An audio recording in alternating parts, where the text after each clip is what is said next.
I'll EQ the send to the plate to create a different sound of the plate. I'll try and keep the verse sort of restrained and then make it appear that, as we get close to the chorus, things are coming up and coming up. I like that because it makes the mix sound wide, but depending on the guitar track, sometimes you pull them in a little bit and the guitars get a little bit more punchy. I always tend to sort of undermix the vocal just because I prefer the band to be huge.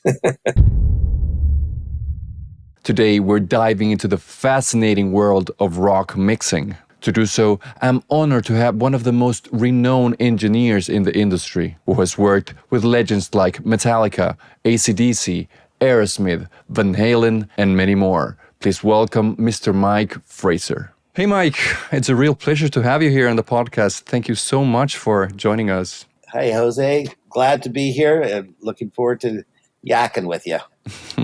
So today it's all about mixing rock. And so I would love to start by having you walk us through your mixing process.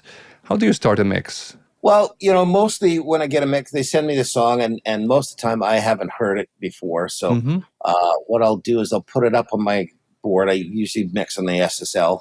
I don't mix in the box in the computer. I mix on a big console. I'll put it up on the board fairly quickly. Get a rough balance of things, get the vocal in there, and sort of listen through to the song a few times. And I find that way the song tells me where it wants to go, as opposed to, me trying to get, let's make the drums sound like AC/DC and let's make the guitar sound like Van Halen, and then you try and get it and it's like it's not working. Sometimes you got to find where the song wants you to go with it, and most vocals are very important, so that's why I get them in fast to see what the vocals are doing. And in my mix, how can I help support the vocals and let them do their thing? So that's kind of my initial process. And once you have the initial balance, do you start maybe like working on your mix bus, like EQing or compressing something, or? Yeah, well, then once I sort of have an idea of where the song wants to go or where I want it to go, I'll strip it all back down and I'll start at the drums, get the drums and bass working together, add in the guitars. I'll sort of turn the vocal on and off in spots just to make sure that that's still working the vocal. And then, so I like to concentrate on sort of the building blocks. And for me, that's, bass, drums, and guitars for the rock stuff anyways. And part of that is, trying different compressions on the drums. I'll turn on my mix bus compressor pretty early on in the mix, but, not initially. I wait till I have sort of something to work with, and then I start seeing, okay, how does that feel when I kind of compress that a bit? So. And are you using any EQs on your mix bus? On the mix bus in the final stage, I do put a stereo EQ across it. I like to use Soundtech. That's like a mastering EQ. It's really nice and transparent. It doesn't add its own thing. But that's always in the very last stages. I get the mix how I want it to be. And then sometimes it's like, it still sounds like it needs a little bit more top end. And I can't do that across the multiple instruments. So I'll add a little, 10K or something on it. Or sometimes it needs a little bit more bottom end or, so it's just it's almost like mastering. So I put that on at the very end. Yeah. Yeah. One of the things that I love the most about your mixes is how the drums sound. They have so much punch and energy. So do you often use samples in your drums? Yes. I don't know about often. I try and stay with the real drums as much as I can, but I sometimes feel like I want a little bit more punch to them, that's not quite there. But I'm always very careful with my samples. I like to use them to enhance the real drums. I don't like to replace them. So I don't want it to sound like, oh, there's samples all over this. I have a big sort of libraries of samples that I've built over the years. And I'll go through each kick drum that I have and say, okay, that one fits good. That's adding what I think is lacking in the kick drum. Sometimes it's an attack, or sometimes it's just some nice punchy bottom. So I'll go through them all, find the one that works best with the drums that I'm working with, and that's what I do. So they stay hidden, but they dance. So yeah.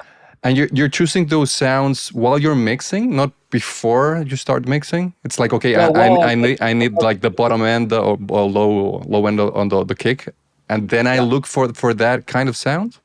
Yes, exactly. So it'll be, even a couple, 2-3 hours into my mixing that I'll say, okay, I've tried all I can on these drums. I'm going to add a sample to it now to help me along, get it to where I want it to go. So, yeah. And how do you make sure that each hit is consistent and like avoid issues with mistriggering or phase cancellation? Well, myself and then all my assistants, I've taught them I have my own way of doing it. And basically you take the kick and snare, the real kick and snare, and you chop it all down to the first couple milliseconds of the hit from the transient on. And it's time consuming to do that. And then I use Sound Replacer, and it's absolutely perfect. There's no phasing. There's no mistriggers and all that, so it's an awesome way to do it. I've used I've tried some sampling programs that say, oh yeah, there's no phasing in it. They lie. So, the sample will wander across the real kick and you can hear it flam sometimes, and that drives me nuts. And makes it harder to hide the sample. Like when you hear a little flam and you think, oh, there's a sample on there. So, yeah.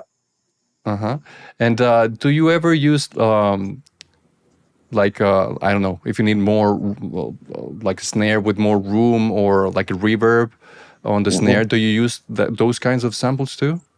Sometimes, but they're harder to hide because every hit has that same reverb. Like in a real drum, if you hit it harder, it'll have a little bit more space on it. If you hit it softer, it won't be so thing.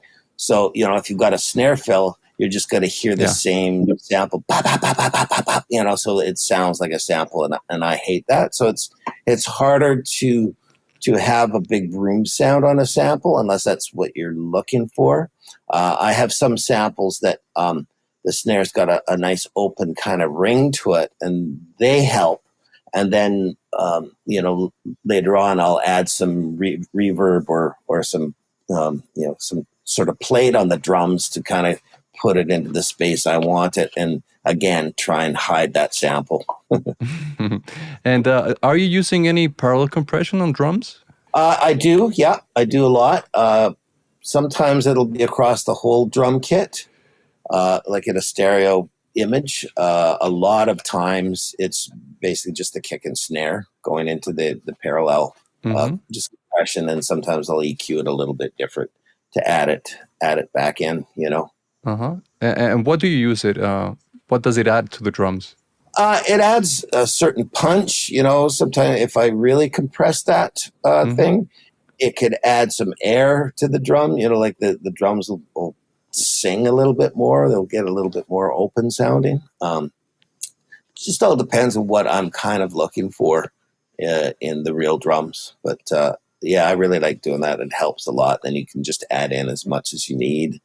And it's fun. Cool. Do you still use the Loop Trotter Monster compressor for that? Yes. Yeah, the Monster. and all these decisions are you making them while you listen to the guitars and the bass, or it's just the drums?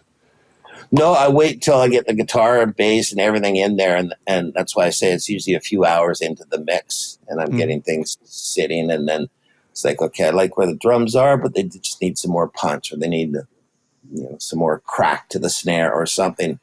And then I'll add the samples in as I'm listening to the bass and guitars too, just to make sure it works. Because, you can get the best sounding drum, sound ever, and then you try and put your guitars and stuff in, and it doesn't work with those. So that has to work with what's in the song. And what's your process for the bass? How do you make sure the kick and bass work together? Well, I mean, that's in the recording process. They can't be flamming and all that stuff for sure. But, like if I'm enhancing the low end of the kick, I make sure I match that same thing with the bass. You know, you don't want the bass to be all like super, super subs and the kicks super, super subs, because then they're competing for that space. So, you know, in a mix, everything's kind of it's like putting together a jigsaw puzzle. So you have to decide sonically, you know, I really like that sub bass on the bass guitar. So I'll stay away from that on the kick drum, and I'll make sure the kick has some nice sort of lower mid punch, but let the sub be the bass. Or sometimes the bass is, you know, very sort of playing on the higher frets or something like that. You can get some bottom, but you can't get the sub. Okay, I'm going to make sure my kick has that nice punchy sub. So it just depends on what you've got to work with, and again, where the song wants it to be. Sure. Do you ever use sidechain for that? A sidechaining? No. No? I'm kind of lazy, so anything that takes time to kind of set up is like, no. Yeah, I can find a better way. So over the past 10 years, people have gotten used to listening to music with a lot of low end. How has the low end in rock mixes evolved over the, I don't know, past 20 years? And what are you doing to make it more competitive with other genres? Well, you know, that's been a bit of a struggle too. I think, you know, kind of since everything kind of went away from analog and is now mostly digital, you're able to put those kind of sub frequencies on. You know, on vinyl, when you do a vinyl print, you can't handle that kind of sub frequencies. The needle will be popping out of the groove. So since we've been in a digital medium now for quite a while, you know, everybody's trying to get as much bottom and outdo each other. It's almost like the loudness wars. You know, everything got louder and louder and louder. Now everything's getting more sub. And, you know, there's some genres that I think it works really well in, you know, like, you know, some pop stuff, you know, that when you've got space for that sub to take up that space. In rock, you just got to be really careful, especially in sort of more metal or hard rock, where it's, you know, lots of double kick drums and all that kind of stuff. There's just too much going on for that sub to be doing that all the time, you know. So you got to be really careful in trying to keep your drums punchy, but, you know, you still have that flavor. That's why I say sometimes I'll get that more off the bass than the kick drums in that instance, you know. So you know, it's a bit of a not a struggle, but a bit of a, you know, you listen to some other records and you go, oh, man, they got a lot of bottom on that. I don't want my mix to sound like that, but you still want that record to sound competitive to what their genre is. So it is a bit of a tricky thing. I was talking to another engineer the other day, and sometimes he EQ'd differently. If the kick drum is like boom, boom, boom, and then it has that double. I don't know how it hits. He molds that track and EQ it differently. Do you ever do something like that? Sometimes, because when it's a true double kick drum, when he's got two kick drums, they'll sound a little bit different anyway. So, you know, if I put a sample on those, I make sure the sample's a little different as well, because then you get a bubble, bubble, bubble kind of thing. Some drummers have a double kick pedal on the same drum, so it'll go da-da-da-da-da-da, but it's the same drum. So those sound, they sound exactly the same. So I just follow with how the drums are recorded. So if it's two kick drums, yes, I'll do different sounds. One kick drum, no, just keep it the same. And how do you handle the bass when the guitars have a lot of low end? I'm thinking, I don't know, like a Metallica or something like that. Yeah, again, that's part of the jigsaw puzzle. You know, you're fitting your bass around the drums, and now you turn on the guitars, and guitars have a lot of that low stuff. You think, okay, well, I've got to make the bass either a lower frequency than the guitars are going, because the bass will be lower than a lot of guitars, but it's finding where in that puzzle all the frequencies are best to sit, you know. So it's just EQing, basically. It's EQing, yeah, for sure. Yeah. I mean, you know, Compression helps tighten that bottom up so it's not all floppy and loose and helps tighten it up. But it's the EQ, the spectrum of the EQ of where you're adding or subtracting. Subtracting does just as much as adding, and sometimes maybe more so. Maybe you got to take some, lower sort of woolliness out of the bass to make it not be in the way of the guitar so much kind of idea, Mm-hmm. And talking about guitars, do you usually pan the guitars far left and far right? I like that because it makes the mix sound wide, but depending on the guitar track, sometimes you pull them in a little bit and the guitars get a little bit more punchy. Like if there's two guitar players and they're playing completely different parts, it's interesting to have them wide, but sometimes it gets too much, stuff going back and forth. So if you pull them in a bit, it adds a little bit more punch to it. So it depends on the part and what's being played. If it's a guitar part that's just doubled exactly the same, I like it wide because it sort of leaves room for, the bass, because the bass is usually always mono and up the middle. So yeah, I like to try and get the mix as wide sounding as I can, but keep it punchy and interesting. I read somewhere that you sometimes used a parallel compression on AC/DC's guitar. What do you do that for? Well, it just helps sometimes get it to punchy and get it big without just having to just always turn it up louder, because you turn it up louder, where's the vocal gone? Oh, now we're loosening our kick drum. Now where's it? So, when you want everything louder, it's really hard. So if you do a little bit of parallel compression, that compression will just help that instrument poke out a little bit more without necessarily adding volume. You are when you're adding parallel compression, but because it's compressed, you don't have to actually add that amount of volume. It just makes it poke out. And what compressor do you use for that? It depends. Sometimes I'll just use another channel of the SSL and use the SSL channel compressor on there. Sometimes I'll use 1176.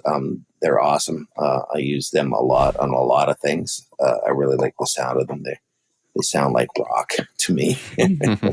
So you have the drums, the bass, and the guitars, and now it's time to put the vocals or bring the vocals in. And how do you create space for the vocals? Oh, that's the toughest thing, because I'll spend most of the day getting the mix together with all the instruments and stuff. And like I say, I occasionally turn the vocal on and say, okay, now it's time to get the vocal in there. And I turn the vocal on. I'm like, Now, to me, sorry to all you singers, but to me, the vocal almost ruins the mix right away. Turn it on. There goes my guitars. It sounded great. I've got to sort of tuck them so that the vocal can sit on top. And it's sometimes tough, but if you built your foundation well and had the vocal in mind, and what the vocal's singing and the range the singer is, you've left a spot where that vocal is gonna sit on top, and I think when I mix, I tend to sort of undermix my vocal, because I like the band to be big, and then as long as you can understand the vocal, so I know, when I send my mix off to the band or the producer or whoever, we always go through it, and if they have any changes, I'll do it right there, and instead of in a remix. And quite often it'll be, can you turn the vocal up a bit more? So I always tend to sort of undermix the vocal, just because I prefer the band to be huge. So, and do you treat the doubles differently from the lead vocals? Not usually. I usually a lot of times have them on a separate channel, but I'll do the same processing, the EQ, and that. If I've got a tight slap delay on the lead vocal, I won't put it on the double, because that just makes it too confusing. But as far as compression and EQ, I'll usually do the same on the double. Yeah, and then I just try and tuck it in so that it's not equal volume to the vocal, but you can hear that there's another voice there, or the double. Do you have a favorite vocal chain when you're mixing? No, it's mostly through the SSL on the strip. Sometimes I'll have a side compressor that I run the vocal through like 1176 with this different EQ on it.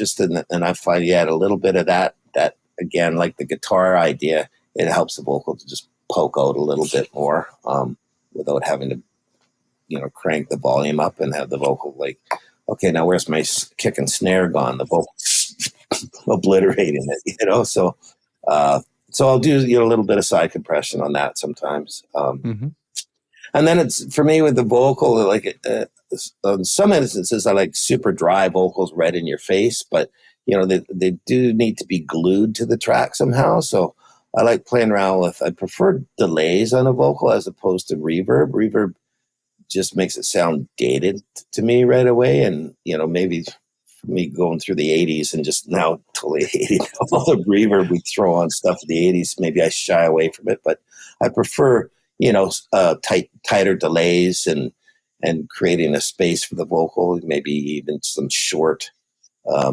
plate things so that you don't hear this reverb, but it creates a room around the vocal. I like experimenting with stuff like that, and that helps. Sort of, if you've got the vocal loud up in the mix, if you add a little bit of that stuff, it helps glue it back into the mix, and it creates a space, an interesting space for it. And do you ever use distortion on vocals? Sometimes I do, yes. I've got a couple of rat pedals, which I really like. I use them a lot on the bass, but I mean, they work a lot on a lot of things. So sometimes I'll use that on a vocal. Sometimes I'll go through, and I don't use a lot of plugins, but sometimes I'll go through the plugin bank and see what's interesting on there for distortion and whatnot. So I find a funny thing with distortion on a vocal, though, sometimes is it could either create like a sharp S, like an S that you want to de-S the vocal, or it makes the singer sound like he has a lisp. For some reason, just the way it plays with that upper mid frequency. So you got to be careful with the distortion on the vocal for sure. And if you're using a reverb on vocals, how do you make that reverb present without cluttering the mix? Because I'm thinking about those distorted guitars, and sometimes it's so hard. Yeah, no, it is. The studio that I mainly mix out of has a really nice EMT 140 plate. So sometimes I'll EQ the send to the plate to create a different sound of the plate, or sometimes I'll EQ the return of the plate to kind of say get any of the muddiness out of it or what's needed to it. Sometimes on a vocal you want no top end on the plate and have it all sort of mid-rangey, because then it just sort of floats with the guitars instead of taking things over. It just really depends what you're looking for, but it is tricky because plate, to hear it in the mix, you have to kind of turn it up, and then it starts getting in the way of everything, And how do you make the vocals sound bigger in the chorus, or maybe if the chorus grows, maybe like a few guitars comes during the chorus, how do you make sure the vocals don't sound smaller? Well, a lot of riding. I physically ride things, and I try and create dynamics that way. A lot of producers will just double the vocal in the chorus. So, if you got a double coming in the chorus, that helps you right there with it sounding more size. Sometimes I'll turn up the delays, or like sometimes I'll have a sort of like a chorus, sort of really tight, 15 millisecond to 25 millisecond sort of stereo thing with a little chorusing with it. I'll put that on the vocal and then just creep that up a bit more in the chorus so it sounds like it's being doubled more or something. So there's a few tricks that you can do it, but most of it is, if you've got the guitars and everything coming in and there's a big chorus, you just got to make the vocal louder, basically, And what things do you do when you feel the mix is too flat and lacks life? Like just sort of sitting there and no excitement, you mean? Yeah, you're mixing it. It's like, I need more excitement. Maybe automating something. I don't know. Do you have any... Yeah. Well, again, it's just, I do a lot of physical writing of the mix. So, like I'll try and keep the verse sort of restrained, and then make it appear that, as we get close to the chorus, things are coming up and coming up. Sometimes if it's not been recorded that way, it's a real struggle, because I don't want it to sound like it's just all volume getting bigger and bigger. But, that's kind of what you have to do. Maybe, like I said, maybe add different delays in the chorus so something interesting happens. Sometimes coming into a section, I'll print some backwards reverb on the drums or something like that, or another instrument says, and then it comes in, or, there's things, but you got to be careful with that stuff, because then it starts sounding too gimmicky, and it's just like, okay, you hear it once, and like, oh, that's cool, but you hear it multiple times, and you think, I wish that wasn't doing that every time. So it's tricky. Yeah, and if the chorus, maybe it can be bigger, and you need that kind of feeling. Do you sometimes make the pre-chorus or maybe the verse smaller so the translation feels like that? Yeah, I try and when the song's too kind of linear, I try and look at ways to making the verse smaller, keeping it interesting, because really the verse is always really focused on the vocal. That's where the story is kind of being told, and then the chorus sort of jumps on top of that. You can have more instruments making the chorus bigger, but it's easier when the verse is tiny. Maybe you get rid of, maybe there's 2 or 3 guitar parts, maybe you get rid of 1 or 2 of those, or maybe you really lower the guitars and have a nice sort of synth, if they have a synth in there for the verse, and then when the chorus comes, then the guitars get bigger and the synth goes away, or something like that. So I try and play with stuff like that to try and enhance the parts of the song. And do you think it's a problem that many people mixing on computers nowadays rely too much on their eyes instead of their ears? It's like I always say that they are mixing, or they're listening with their eyes. Yeah. Though, being some of us old guys that are used to doing it, from the analog days, and where it was just ears, there's no eyes. We always bug the young guys, because they say, "Oh, well, that looks like that looks like it'll be great. Well, that looks good. Turn off the screen. How does it sound?" Or they say, "Oh, it looks like the kick and bass are flamming." Okay, it might look like that, but how does it sound? So it's that art is kind of getting lost, I think, because when the screen's going, you see all the waveforms going. Everybody just watches the waveform now, and don't use your ears. So. Yeah, I was talking to Frank Filippetti, I think it was like, I don't know, a month ago.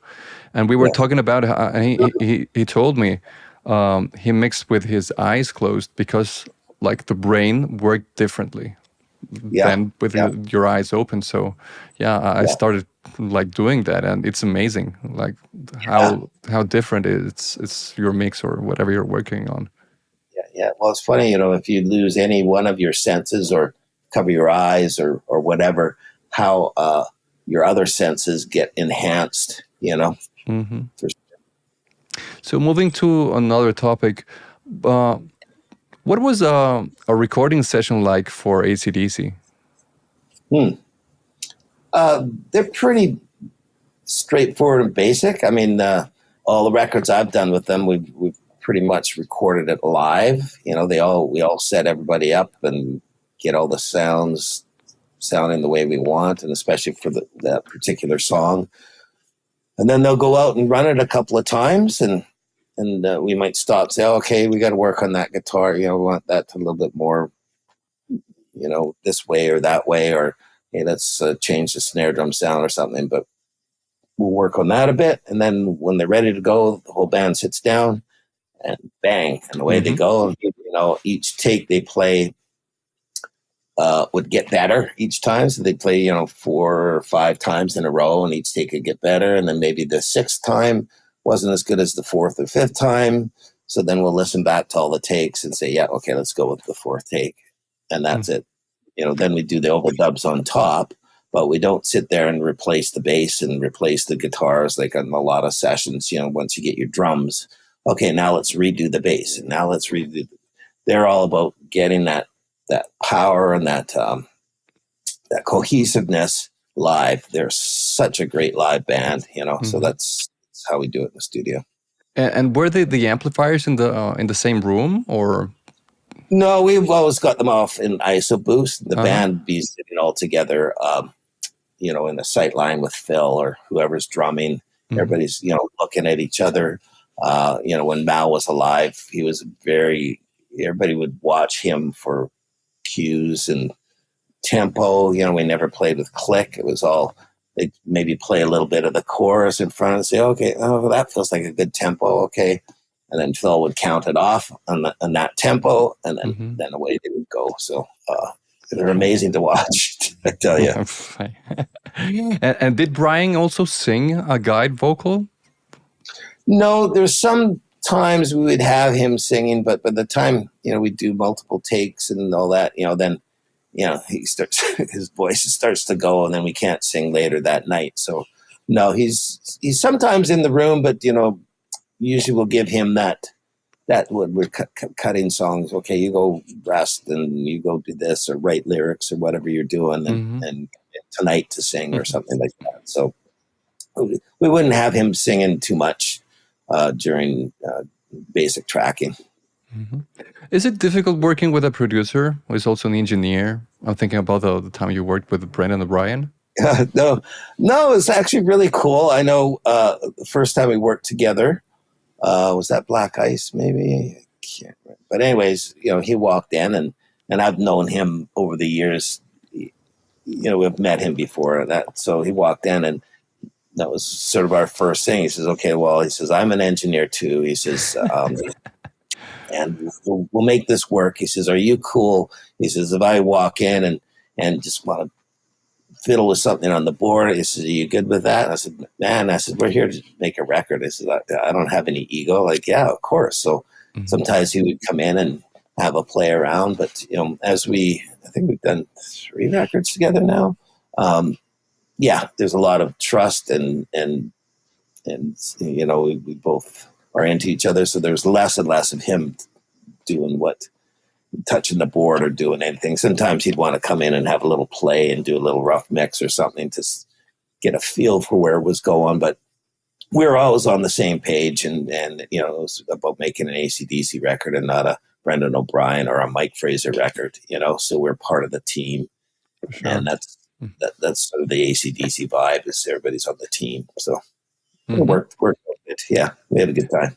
Yeah, and what about the mix? Did you mix together, or were you by yourself and then he came later? Or he'd let me do my thing, and then he would come in at the end of the mix, just like I do with all my other mix projects. I rarely mix it and then say, here's my mix, like it or not. I'll mix it to a point that I'm happy with it, and have the band or the producer and the band come in and listen and say, oh yeah, I like that. Can you add, more reverb to the vocal? Can you make the drums louder? And do all the little minor changes. So again, it's done as a team effort. And so that's same with Brendan. He would come in at the end. Cool. Now I have a couple of questions from our audience. Okay, great. And the first one is, do you remember the vocal chain for Thunderstruck, and especially what effects you used? I don't remember, but I know it was pretty basic. It would have been, with Brian, we always used like a Shure SM58, and that's 57 with a pop screen thing on it. He's always handheld. That would have been through an SSL strip. And I probably had 1176 on the insert of that. And then in the mix, it was just a little bit of delay. There's no reverb or anything, just a little bit of delay. Cool. What compressors do you like to use on acoustic guitars? Well, I've got a set of RCA compressors, the BA6As, that sound really good on acoustic guitars. But the thing with them is basically you could just sort of set your input and your output. There isn't any, you can't adjust the speed and the attack or release of them. So you with acoustics, you got to be careful because if the acoustics are quite boomy, sometimes it'll really grab the compressor, and you can feel it doing that, which I hate. But I use that in my BA6As a lot on any kind of acoustic type instruments. Yeah. Mm-hmm. Have you ever mixed 100% in the box? I have never mixed in the box once, ever. And is there any plugin you like to use? I kind of avoid plugins only because I'm kind of old school, and to me it takes a lot to go through all the lists. Oh, let's try this one. Oh, this one looks interesting. Oh, it doesn't sound very good. Oh, this one. It just bores me to tears to do that. So I don't. I do like some of the Renaissance stuff, sort of the de-esser. The R de-esser is really good. And sometimes I'll use some of the R Vox compressors. They sound pretty good, but generally not a lot. The only time I'll really sort of dive in on plugins is if I'm trying to automate some EQ or something, because that's easier to do there than on the SSL board, or automate a delay or an effect. So that's easy to do, and then it's once you've got it the way you want it, it's the same every time. So sometimes I'll use plugins for that for sure. Mm-hmm. Cool. Aside from having excellent guitarists, how are AC/DC's guitars recorded? Very, very basic. There's no pedals. Both the guys always hated to have any kind of pedal in the chain. So we'd have the shortest guitar lead as we could into the head, and then the shortest speaker cable that we could into the speaker cabinet. So sometimes that would be 30, 40 feet, depending on how far away the ISO boosts were. But you'd have less loss in a long speaker cable than you do as a guitar cable. So the guitar cables we kept really short, like I would say, 8 feet or less, like really short ones. And that's their sound. So it's a pure thing. And when we do Angus's leads, we would have the speaker cabinet just sort of outside of the control room, so that would be a really short speaker lead and a short guitar lead. So, you get the full oomph of the guitar, and it's not being lost in a long cable run. Mm-hmm. And what about microphones? Microphones, usually 57 and a 421, and I'll have my assistant kind of move them around to the speakers, say, oh, that sounds good, move that one around, yep, that sounds good, and then they pretty much stay for the whole session. Mm-hmm. Have you ever used this, I can't remember the name, Dyna something? It's like a robot that moves, that you put the mic on top, and you can move the position of the mic? Yeah, I forget what that's called as well. We tried some out when I was doing a Satriani record. We had that in, and it was kind of neat. You could sort of change as you're, between songs. Say, oh, I wonder what it sounds like over here, rather than have your assistant go out there. And then it was good also for documenting, so that if you didn't like where you moved it, you could get it back to the exact same spot without having somebody with a tape measure and all that kind of stuff. It was interesting. But that was the only time I've ever used it. It took a bit to set up. Sometimes it was kind of in the way. It's bulky the way it has to work. And if you want to try and get a second microphone or do something else in there, this thing's in the way. And so, yeah. So here's another question, another vocal chain question. What was the vocal chain you used on James Hetfield? I never recorded Metallica. That was Bob Rock and Randy Staub. But during the mix? Do you remember? Mix, yeah. That one I don't remember. It was probably would have had 1176, because that's my favorite thing on vocal for sure. Any particular one, like a blue stripe or? No, the black face. Yeah. Cool. Mike, thanks again for being here. It was great having you on the podcast. This was super fast. Time flies. My pleasure. Yeah. Well, thanks for having me, and thanks to your audience for all the great questions, and cheers.